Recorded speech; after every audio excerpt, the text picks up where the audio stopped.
And before I get to the simile I would love to speak about this morning, I'm going to circle back to a couple of similes that Sanghamitta has shared, similes of the Buddha. This is a very powerful teaching technique. We indeed learn by stories. We dream in stories. We don't dream in mathematical calculations or it's stories that capture our hearts and our minds, and they bring them together. Our understanding of information and the pertinence that it has to our lived experience. So the one simile I want to begin with that Sanghamitta shared, very famous simile of the Buddha, where he talks about this handful of leaves. He's with his followers and he picks up a handful of leaves. He's in this Simsapa forest, Simsapa trees. And he picks up a handful of Simsapa leaves and queries the followers, what is more, the leaves in the forest or the leaves in my hand? And his switched on listeners say, oh, Bante, the leaves in the forest are more than the leaves in your hand. And the Buddha's like, very good, very good. And he goes on to say that what he knows about the cosmos is much more comparable to the leaves in the forest. And that what he is presenting to us and teaching to us and passing on of that wealth and depth of understanding is much more like the collection of leaves in his hand. And this is because the Buddha was ultimately not interested in philosophy, metaphysics, even though he understood all of those things. He's first and foremost pragmatic, first and foremost practical. And his succinct encapsulation of what this handful of leaves is his teaching that I teach suffering and the cessation of suffering, the end of suffering. He's compared to a doctor, he's compared to a physician in a few of the suttas. And indeed, his seminal teaching of the Four Noble Truths has a medical model to it. You know, the first two are about the disease, and the second two,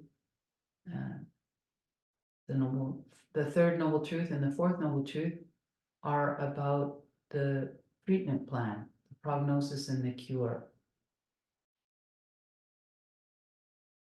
So the simile I really want to jump off from is the simile that Sanghamitta was sharing last week about the 5 khandhas. Khandha is a Pali word, and the translation that often gets given is aggregate.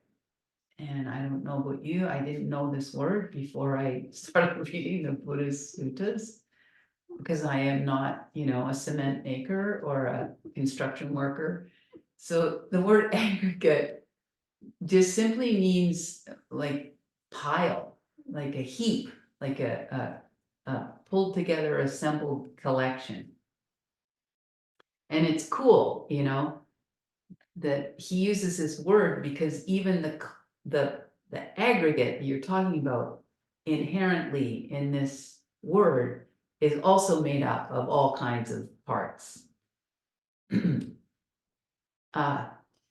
This clear realization that the Buddha was completely pragmatic and practical. He takes a run at describing the human being, describing the human experience from several different angles. And you can think of the human being, the human experience, like a pie. It's just a circle. And the Buddha, the simplest is the Buddha just cuts it in half and talks about nama rupa. Nama, the Pali word, this is mentality. This is what goes on in our minds, in our brains and minds, hearts. And then rupa, the Pali word rupa, is form. This is materiality. So this is the simplest breakdown that the Buddha gives us, this mentality and materiality. And then when we get to this aggregate division that Sanghamitti shared similes for each one of the Buddha's similes of each one of the aggregates last week. Now we're cutting the pie into 5. And we still have this rupa, this materiality. And then with the aggregate division that the Buddha gives us, he's taken mentality and broken it down farther into 4. And so you have materiality is rupa, the first aggregate form, and then the mentality is divided up. You have the Pali word Vedana, which it is best translated as feeling tone. It's the flavor of every experience, every sense contact, everything we see, touch, taste has this feeling tone to it, has a flavor. And the Buddha is very, very simple and pragmatic. That feeling tone of every single second of our lives has a flavor of either pleasant, unpleasant, sometimes translated painful, or somewhere in the middle, neither pleasant nor painful, neutral. And this is Vedana, feeling tone. And feeling tone almost is like an interface between the materiality and the mentality. And then what happens after this, like, this is the very first thing that happens, this feeling tone. And then after that, sort of this themes and variations, this riffing that we do internally. And so there's the third of this division of 5 into these heaps, what a human being is. The third is, the Pali word is sanya, and usually it's translated as perception. And indeed it is. It's the raw sense data going into the nervous system and being responded to at the level of mentality. And so sometimes I've even heard people speak of this perception also has a quality of recognition, recognizing. So the perception of a 1-year-old, because they haven't learned names for everything and have not had very many experiences, their perceptions are going to be very different than then when they're 2, and then when they're 3, and when they're 4, and they're 5. And then the 4th, after this, the form comes in contact with some kind of sensory input, and there's a feeling tone to it, and there's perception happening. Then we come to the 4th of these piles, this aggregate, kanda in Pali, and that is the Pali word sankhara. And many different translations of this Pali word, and it's legitimate. Many Pali words are almost entire concepts that almost need a paragraph to describe what they really mean, and in all the different nuances. Very, very rich language for the Buddha to be giving his teachings in. So this pile, sometimes it gets, it's really, Sanghamitra last week talked about mental activity, and this is really, I found it very helpful. Mental activity. Sankhara is just what we do with this feeling tone and these perceptions that are coming in. And our sankharas are so conditioned, so some of the translations are mental formations or mental proliferation, mental constructions.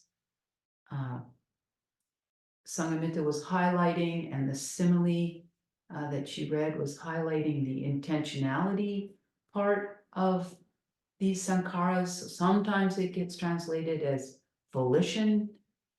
Bhante Sujato recently has been translating it as choices. And mental volitions and choices, these translations really highlight this intentionality part of sankhara, whereas mental constructions really highlight this adding on and piling up and sort of creating part of this aggregate that we all have and do. And so, sankhara, like if skier looks at a mountain, the sankharas, the mental activity will be very different than it would be if an artist was looking at the same mountain, which would be very different from the way that a geologist would see that mountain. Same mountain, many very different conditionality in those three observers. So very different sankharas, very different mental activity. And then the fifth of these piles is consciousness. And this is, the Buddha actually talks about 6 consciousnesses. And this is just the knowing aspect of each and every experience, constantly. So the simile I want to look at today, very, very short, yet I think rich and powerful. It is a guest house. This is a simile that the Buddha gives. And this particular simile, the Buddha is honing in on one of these 5 piles, heaps of what altogether make up a human being, a human experience. And the one that he's honing in on is Vedana, this feeling tone. And yet this idea of a guest house and things coming in and passing through applies to all of these 5 heaps. And this is from the Connected Discourses, the Samyutta Nikaya of the Buddha, and it's in chapter 36, it's the 14th sutta, 36:14, a guest house. Meditators, and now he does the word he often does when he's giving a simile, suppose, meditators, suppose there was a guest house. Lodgers came from the east, from the west, from the north, from the south. Aristocrats, Brahmins, peasants, manual laborers, all stay there. In the same way, various feeling tones arise in this body. Pleasant, painful, and neutral feeling tones arise and pass away. The first thing, I told you it was short. First thing in this simile is that lodgers come from all different directions. The second thing is that there's a huge variety, there's a huge range of these lodgers, of these guests that come from very, very high and lofty to very low and not lofty. And the third thing is that they come and then they go. It's a guest house. So the things I really want to pull out and talk about this morning are this idea that's in the simile of coming from all directions, being all different kinds, and that they are guests. They come and they go. This transient, this impermanent nature. And the other theme that I really want to talk about that for me is inherent and accessible with this particular aggregate that the Buddha is honing in on is the absolute conditionality. And for me, feeling tone is the most readily obvious. I think I was aware of this aspect of life before I even came in contact with the Buddha's teachings. I can remember as a child, putting on a really, really warm coat and loving the coat and feeling so great in the coat and knowing it would be such a different experience if I was doing this in the middle of the summer outside in the sun. Like it wouldn't feel like this. It was so clear, especially with temperature, that something is not inherently pleasant. It's pleasant within a certain context. It's conditioned. It's just so clear. Comedy picks up on this a lot. This is what makes things really funny, to have something way out of context. Then it's hilarious. I remember a delightful Saturday Night Live skit where it was a commercial for this Gatorade, and the flavor was cookie dough, and it was this thick cookie dough, and they had all these scenes of these intense, heated rugby matches, and then the players reaching for this cookie dough, and there's all this description of how refreshing it was, and these lumps of like thick dough, and like this is hilarious, and this is feeling tone. Things are not inherently pleasant. They're actually not even inherently many unpleasant. You get to there's like even a saturation level. We can have very, very pleasant, and then you had too much and it tips over and now it's unpleasant.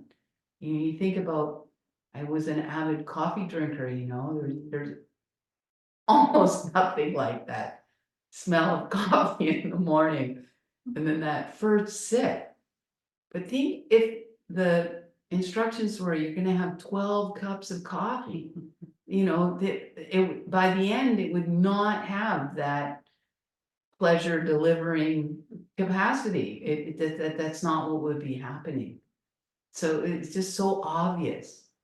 And the Buddha's pointing to this, like even feeling tone, even this idea of pleasant, unpleasant, neutral, it's so conditioned, it's so context dependent.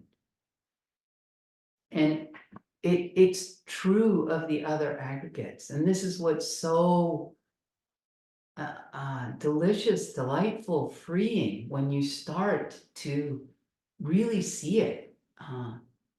And this is what we have the potential to do in our meditation, to realize, oh, my perceptions, they're so that the Buddha's the famous similes that Sanghamitta was talking about last week, feeling tone, and the Buddha simile is just a bubble.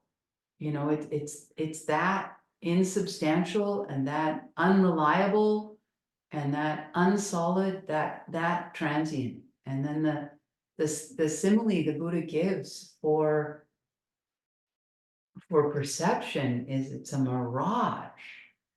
It's just such a brilliant simile because we know how much of mirage is completely dependent on our perception, because it's actually not there. We're just perceiving something that's not there.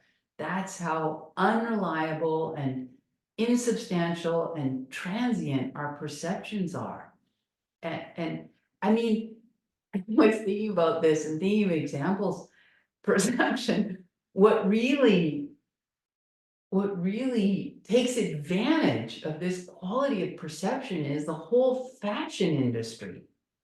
You know, I my age, I was like all through the 80s, I was in my 20s, and you know, it was big was the adjective for fashion in the 80s, you know, it was big glasses, big hair, big earrings. Holy moly, like like so big that then the fashion industry realized, oh, we need to make the shoulders bigger. Then we got big shoulders. We had shoulder pads.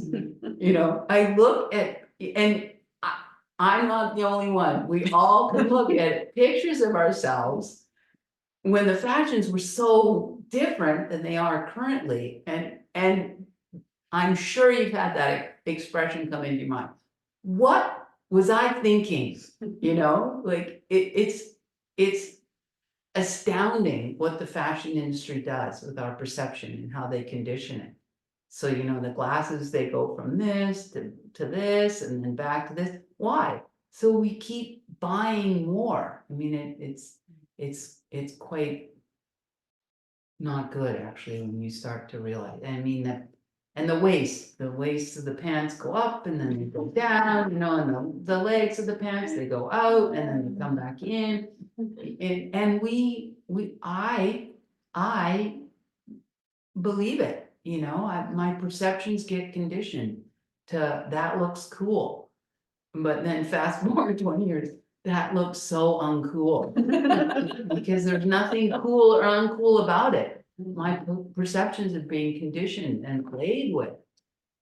And you know, it's wonderful when this really goes in farther and farther and farther, because our sense of self and our grip on even our perceptions just loosens, you know. And I want to say the Buddhist teaching, the one that we always have to go back to is middle way. You know, I don't want to throw the baby out with the bathwater. Like we can't not trust our perceptions, and we have to navigate through the world. But our trust in our perception starts to become more examined and more accurate and more conscious. And this is powerful and freeing and real. Much more real to what is actually happening in our lives. And then, you know, Sankara is the same thing, this mental activity, same thing. It's very conditioned and very, because of the conditioned nature of it, it's changing all the time. That's why we grow and learn and can change. And because our mental activity is conditioned, this is why we can purify the mind. This is why we can, you know, our agency is not, it's in the middle. It's not as much as we think it is, but it's not there. If it wasn't there, we could never change. We could never. So when we start to practice the Buddhist teachings, what we're doing is working with statistics. We're changing the probabilities. You know, the more that I bring wholesome input, you know, listen to the Dhamma. And learn the Dhamma. This is why it starts there. You have to change the conditions. You change the input that's coming in, and you have more and more wholesome, reliable. The Dhamma is reliable input coming in, so the probability that what is arising, what guests are showing up in your guest house, you're working with your probabilities. And there's more and more probability that it will be more and more wholesome, more and more useful, more and more beneficial. And then consciousness, the Buddha's simile that Sanghamitta was talking about, bringing last week, it again, these brilliant pictures, images, similes. Of course, it's perfect because it's from the Buddha. The simile that the Buddha gives for consciousness is it's a magician's trick, because it is a trick. It's a magician's trick, and the trick is that we think that consciousness is continual. This is the trick of the magician, and it's not. Consciousness is not constant. It's not continual. So rising, passing away, rising, passing away, right? There's 6 consciousnesses, and it is not continual. And this is the experience, the insight that needs to be had for stream entry. That you see that this consciousness is not a white screen backdrop that life is splashed onto. It is not continual. It's not constant. This is a magician's trick. Yeah. So this guest house. So our job is to become a really good host. This is our job. And to understand what's happening. These are guests. They're conditioned, they're transient, they're showing up, and I need to learn discernment about what group are they from? Are they from the lofty group? Are they from the high group? Are they beneficial? And or are they not? This is our job as the host, and we're not the owners of this guest house. We're renting it, and our mandate is to become a really good steward, a really good host, good manager of this guest house, and clean it up, get it ship shape, and the amazing thing is when you become a really good host, you attract better and better guests, and you take better and better care of them. It's just, I don't want to get complicated in the talk, but yeah, you start to get better and better at being a host and taking care of these beneficial, wholesome guests that come. And this is the 4th of the 4 right efforts. You're maintaining wholesome mind states.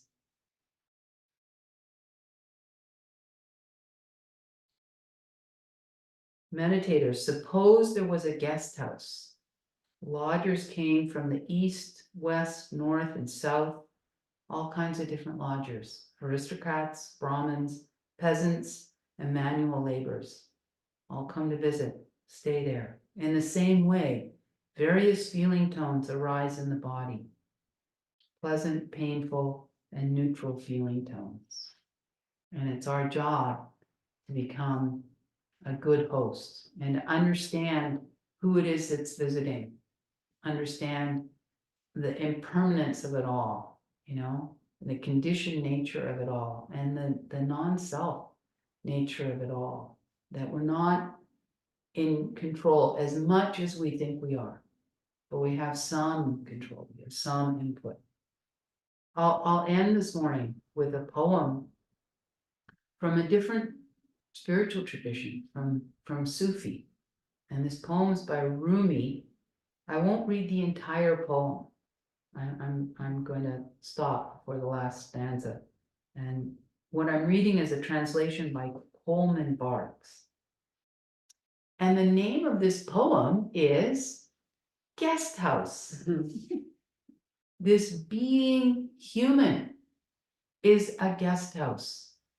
Every morning, a new arrival, a joy, a depression, a meanness, some momentary awareness comes as an unexpected visitor. Welcome and entertain them all, even if they're a crowd of sorrows who violently sweep your house empty of its furniture. Still, treat each guest honorably. They may be clearing you out for some new delight. The dark thought, the shame, the malice, meet them at the door laughing. So I'll end there, and we have several minutes. If anyone has any questions, stories, outrageous fashion stories they want to share, anything, or just comments, whatever, is very welcome.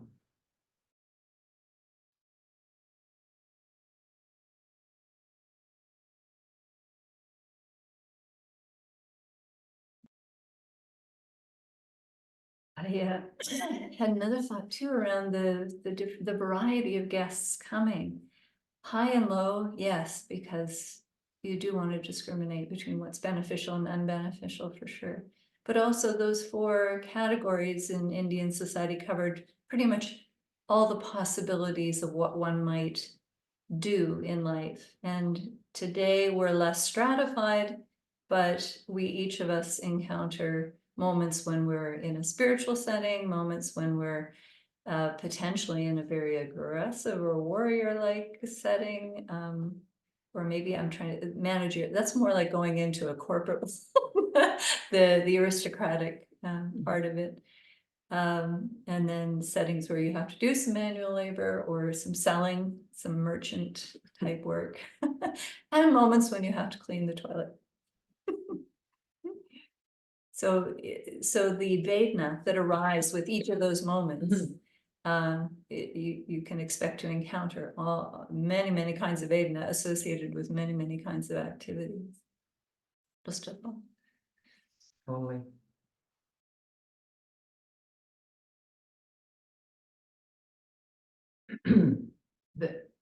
And we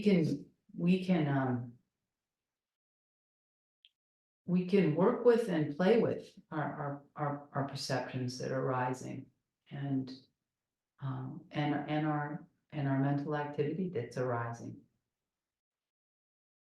You can work with the guests, you don't need to always just be a passive host. You can suggest some of them how to shower. You can work with them. And there's a beautiful collection of poems by Maddie Weingass, and they're themes and variations on the poems of the Arahant Bhikkhunis of the time of the Buddha. And the book's called The First Three Women. There's a line in one of the poems that is very meaningful to me, and he writes, if you're going to tell yourself a story, which we're doing all the time, if you're going to tell yourself a story, why not tell yourself a story of freedom? Why not tell yourself a story that is helpful?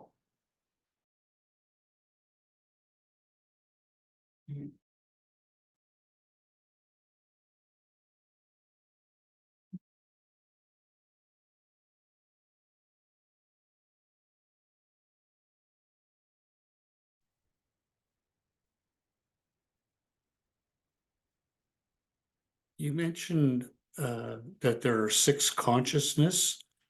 Could you just elaborate on that a little bit? Sure. The Buddha talks about 6 senses. It's another way that he divides up this human being, this this pie. And the six senses that the Buddha talks about are the five we're very familiar with. Your sight and your hearing and your smelling and your tasting and your touching and your receiving of touch. And then the Buddha talks about a sixth sense, and that is this mental activity.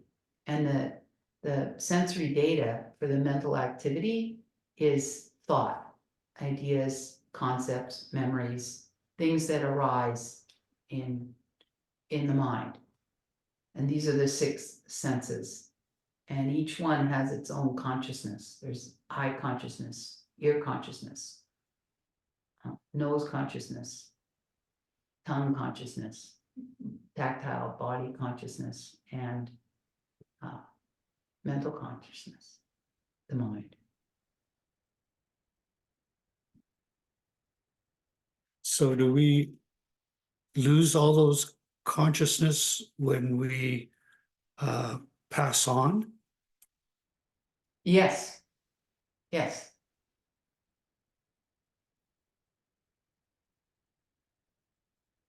And Yes.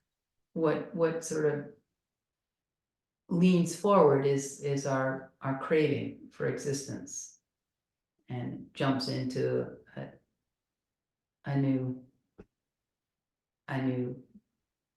life. And depending on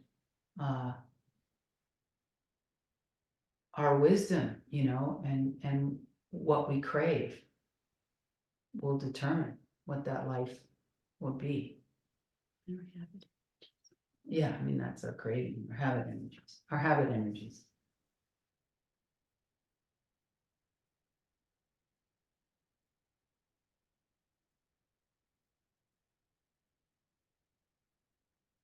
Maybe Laurent was asking that question because it gets labeled consciousness independent origination, but it's different from the, both different and the same from the con.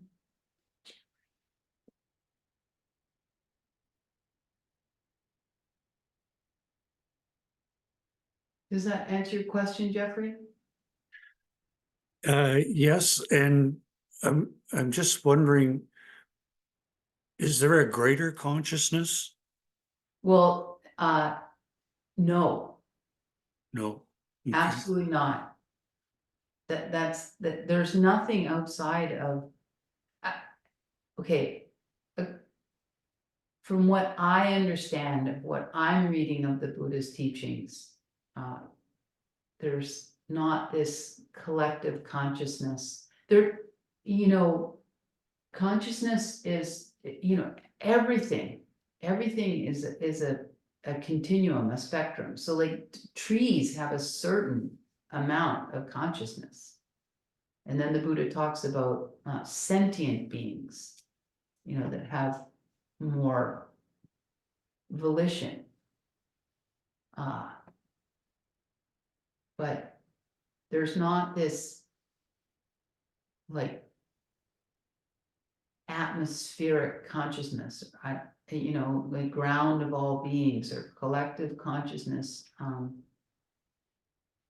From my understanding, I can't say from my experience, Jeffrey, I haven't had experiences deep enough to verify that. Thank you.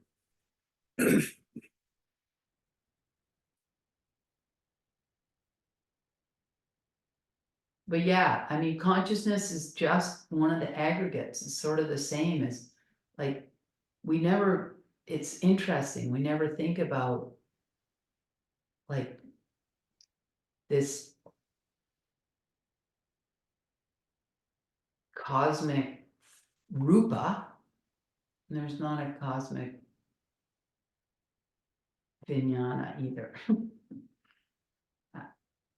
That's my understanding. Thank you. It's everything breaks down, everything, so there's not this homogeneous, monolithic anything. Everything's like our bodies, our experience, and this is why the mind needs to become very, very still. You start to see the speed that everything's happening.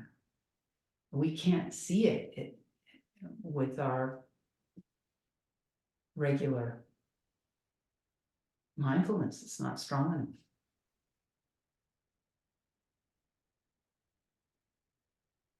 Thank you, Ayya. Great, Laurent. Have a good day. Of course, I'm gonna go clean my house. Yeah, great. Get ready for the guests. Yes. Bye-bye. Yeah. I know, if I may, one of the things that I have been noticing a lot uh, is the things that come and what I do with them. So,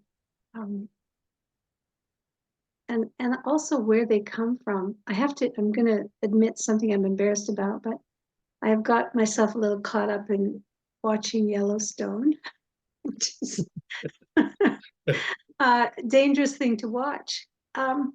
It's very, it evokes a lot of curiosity because it's constantly changing and it's shocking. Like it has shocking content. And what I'm finding as I go through my day, that I'm actually getting flashes of this terrible, nasty stuff, like the way people talk to each other and think of killing and all this stuff. And I'm like, wow, I shouldn't be watching this because it's actually taking up time in my day. It's coming out like a day nightmare, kind of like a flash of ooh, yuck, and yet I feel this like curiosity about it, so I know it's not good for me, but I'm like, yeah, a little bit addicted, maybe I might say. So I just try to work with moving away, like letting it go and turning to the goodness and something else. But anyway, do you have anything to say about that? Uh, well, you're not alone. Like, we all have things that, like, this isn't that great for me, or that probably most of us that we partake in. So, and this is so what the Buddha is talking about. So you can just play with it, work with it. Different ways that you can work with it is you can think about,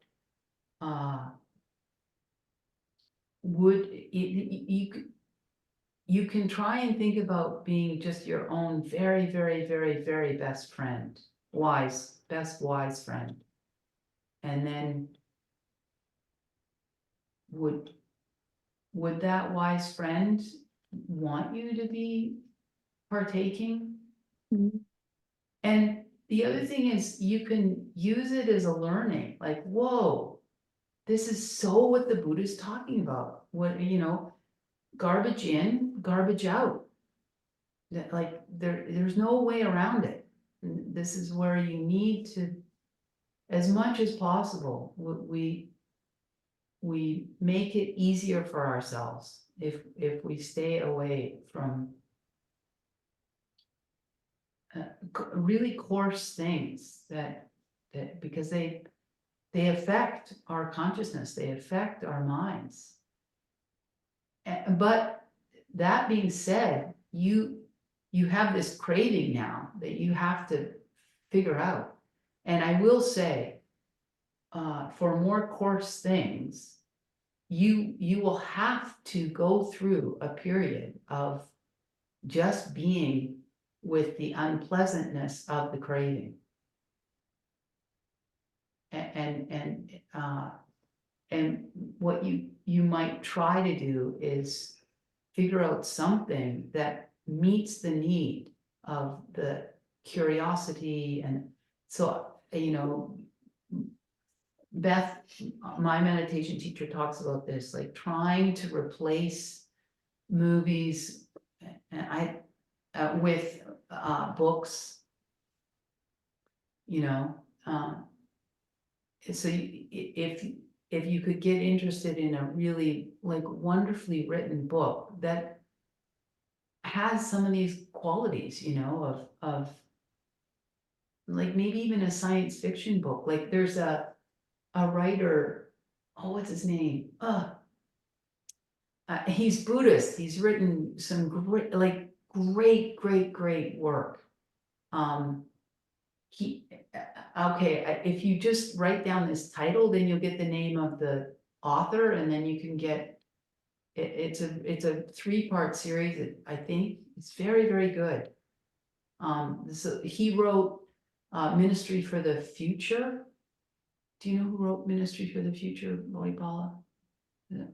I wish I could remember his name. I can see it, but I can't call it up right now. I can look it up.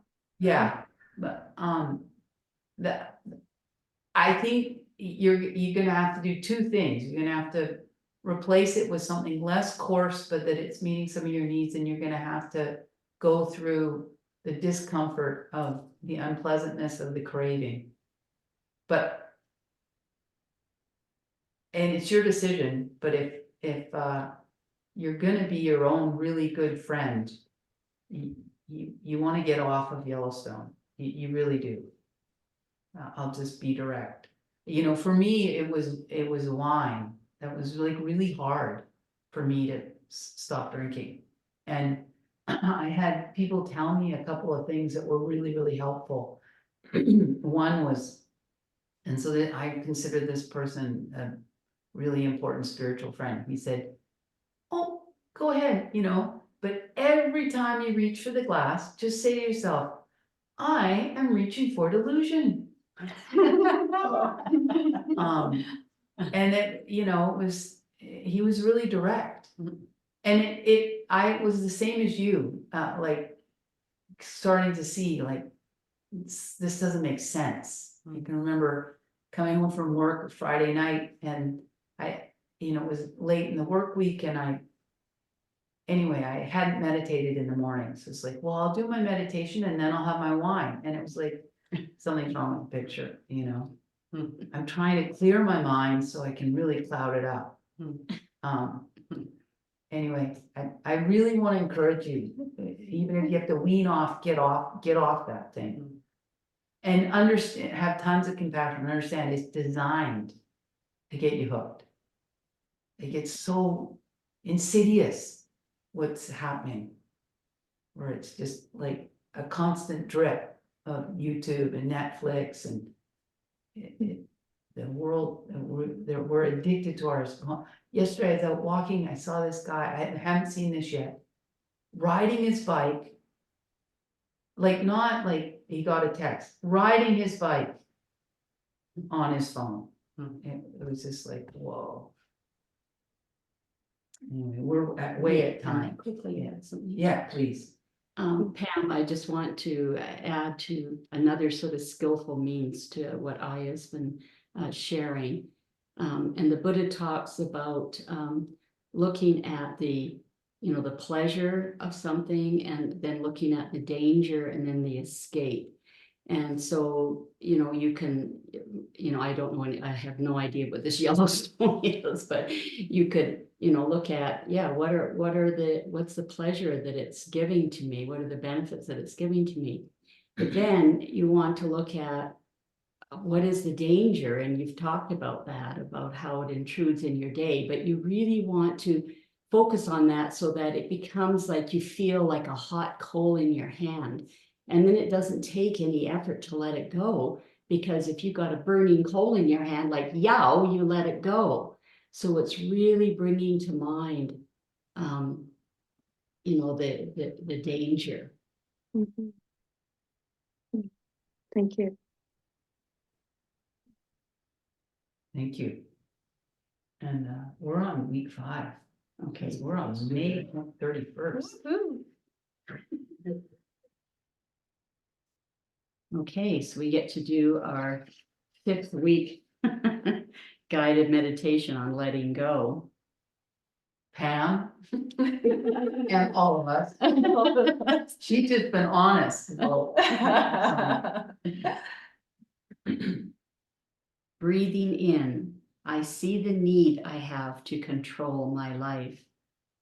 Breathing out, I let go of the need to control my life. Breathing in, I see that control is an illusion. Breathing out, I relax in my inability to control. Breathing in, I see how critical I am of myself. Breathing out, I let go of the need to be critical. Breathing in, I see all the goodness in me. Breathing out, I relax in the knowledge of the goodness in me. Breathing in, I see the many ambitions I have for myself. Breathing out, I let go of the many ambitions I have for myself. Breathing in, I see that I am sufficient in all ways. Breathing out, I relax in the knowing that I am sufficient in all ways. Breathing in, I see that I crave many things. Breathing out, I let go of the need to crave many things. Breathing in, I see that I have enough. Breathing out, I relax in the knowledge that I have enough. Breathing in, I see that I am too busy. Breathing out, I let go of the need to be too busy. Breathing in, I want a less hectic life. Breathing out, I relax in the quiet of this moment. Breathing in, I see that letting go can make me free.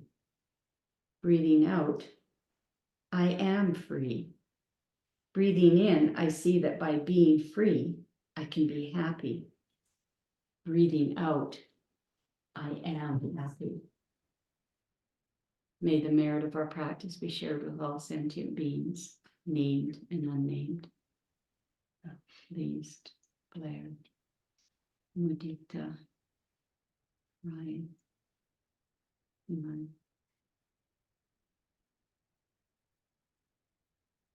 May all beings be well and happy. Pam, that author's Kim Stanley Robinson. Kim Stanley. Robinson. Yeah. All right. I do have lots of good books I read, but you know what I find is at night I'm too tired to read, and that's where I get caught. I can't go to bed at 7, I'd be up at 3. So it's a timing thing. I need to find things to do at night that don't take a lot of energy. Yeah, but that give you that chilled out, we need, yeah, so just maybe watch an hour of something very, very wholesome. Listen to Dharma Uplifting. talks. TED Talks, I find TED Talks very uplifting, like inspirational, something inspirational and nourishing. Yeah, find, yeah, Yoga Nidra. yeah, Mm, yeah, I've been doing puzzles even, yeah, like Yeah. crossword, or not crossword, jigsaw puzzles. yeah. Yeah, find something wholesome that meets that need of just, like, you sound like you're wanting some, like, ease and comfort, And that's fine after a hard day, that this makes sense. Yeah. Yeah, you wanna replace. You can do it, you'll find something. Yeah, Thank you. okay. Thank you. Bye, Jeffrey.